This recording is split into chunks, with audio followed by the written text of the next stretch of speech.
Voilà le visage que va présenter le carrefour Camp de Gaulle au terme de ce chantier lancé en 2025.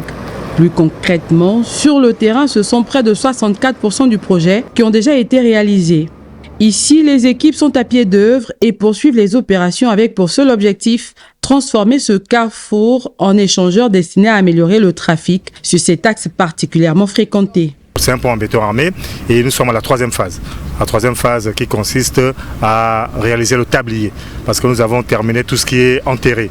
Enterré, c'est-à-dire les piles, tout ce qui est massif et aujourd'hui vous pouvez apercevoir ce qu'on appelle des piles dans le commun des mortels, des poteaux. Les délais, on va les tenir, on peut vous rassurer parce que nous avons reçu d'ailleurs la visite du président la semaine dernière et il était satisfait de savoir que ce projet est en train d'être réalisé dans les règles de l'art et on est en train de suivre à la loupe le planning qui a été établi. Au calendrier d'exécution de chantier s'impose celui de la rentrée des classes, ce qui devrait permettre un test supplémentaire pour le dispositif de circulation mis en place autour du chantier.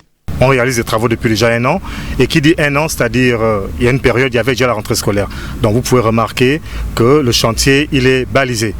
On a prévu une palissade de chantier, c'est pour sécuriser d'abord les travailleurs et derrière nous avons réalisé ce qu'on appelle des déviations. Alors ces déviations ont été faites en grandeur nature pour permettre toujours à la population de circuler en toute quiétude, c'est-à-dire et les parents qui accompagneront les enfants à l'école et les enfants qui prendront des taxis, tout a été aménagé. Il y a des arrêts taxis qui sont là, il y a des déviations.